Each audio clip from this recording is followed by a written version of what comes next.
Bonjour les élèves de Terminale NSI de Stanislas, je vais vous montrer une petite vidéo explicative pour ceux qui ont choisi le projet sur les graphes sur le parcours d'un labyrinthe. Alors ce projet est basé sur un environnement graphique qui s'appelle Processing et dans le mode Python, avec le mode Python. Et le projet que je vous propose est basé sur un projet de fin d'année qui avait été développé par des élèves de terminale ISN, terminale SISN en 2018-2019 sur justement les labyrinthes, le parcours de labyrinthe. Donc je vais vous montrer leur application et dans votre projet vous aurez une petite partie concernant le parcours de graphe, le parcours pour trouver un chemin minimum à développer. Donc là j'ai déjà lancé l'environnement Processing Python. Donc on a la possibilité, quand on le lance, on a une fenêtre qui apparaît avec deux possibilités. Soit de construire étape par étape un labyrinthe connexe généré aléatoire, construction directe, un labyrinthe connexe généré aléatoirement. Alors un labyrinthe connexe, c'est un labyrinthe pour lequel toutes les cases sont reliées entre elles. Il y a un chemin qui amène d'une case A à une case B. Il n'y a pas d'îlot en fait dans lequel on serait isolé. Et aléatoirement, ça veut dire au hasard, donc c'est pas le même labyrinthe qui est généré à chaque fois. Alors je vais vous montrer, je vais pas vous montrer la méthode de construction d'un tel labyrinthe. On va directement donc appuyer sur F2. Et en fait, il y a un labyrinthe qui est déjà construit, pas forcément parce que c'était un labyrinthe 20 par 20, 20 cases, donc un labyrinthe assez grand. Donc je vais changer un petit peu justement une variable globale de mon programme Python en mettant moins. Je vais mettre par exemple que 8 cases, donc 8 par 8, 64 cases. Je refais la même chose F2, donc le labyrinthe est plus petit. Donc on a plusieurs menus, soit parcourir un labyrinthe pas à pas, c'est-à-dire en mode manuel, soit un parcours aléatoire, soit un parcours main gauche, ça expliquerait ce que c'est, ou soit un parcours minimal.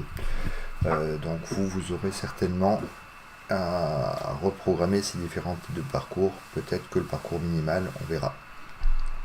Donc, par exemple, si j'appuie sur F5, on voit en fait qu'avec je peux me déplacer dans le labyrinthe avec les touches de direction. Et voilà, là c'est assez facile, donc je peux sortir du labyrinthe. Sinon, le parcours aléatoire F6, donc le pion rouge qui représente le personnage qui est dans le labyrinthe, il se déplace au hasard. Donc selon la taille du labyrinthe, ça peut mettre un certain temps pour qu'il arrive à sortir du labyrinthe. Là on voit qu'il est plutôt coincé en haut à gauche, parce qu'on ne va pas attendre qu'il sorte. Par contre, il n'y a pas de menu pour revenir au début, il me semble, les élèves ne l'avaient pas développé. Donc je relance, je suis sorti, je relance, donc je refais F2. Parcours main gauche, alors le parcours main gauche, on peut montrer que dans un labyrinthe connexe, si on suit le mur avec la main gauche, toujours avec la main gauche, on va pouvoir sortir assurément du labyrinthe. Donc je vous le montre ici, donc c'est pas forcément une méthode optimale parce que le nombre de déplacements peut être important, mais on est sûr de pouvoir sortir. Alors, ça marcherait aussi si on suivait toujours le mur droit avec la main droite. Donc là, on va le laisser sortir du labyrinthe. On va voir combien de déplacements il met pour sortir de ce labyrinthe.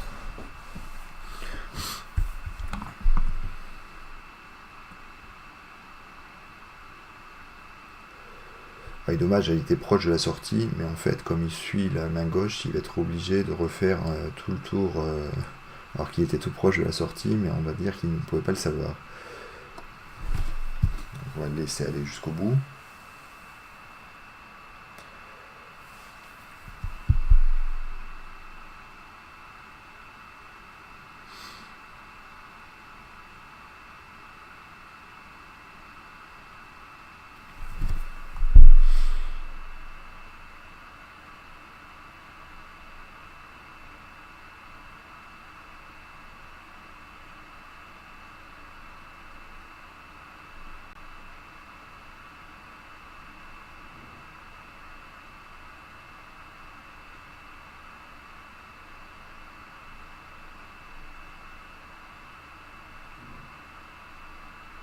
Voilà, il se rapproche de la fin, il devrait sortir cette fois-ci.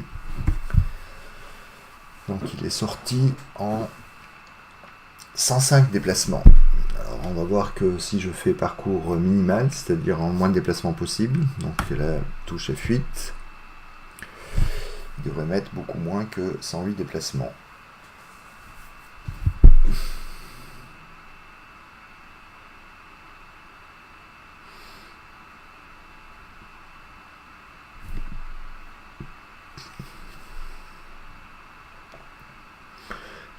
On voit là qu'il est arrivé en 20 déplacements, donc c'est le parcours le plus court.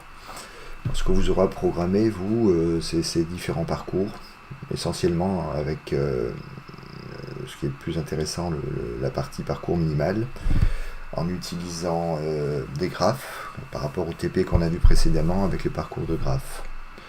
Donc voilà, je vous donnerai des explications sur la partie du code qui est déjà donnée et qu'il faudra réutiliser. Dans toute la partie graphique, vous n'avez pas à la gérer.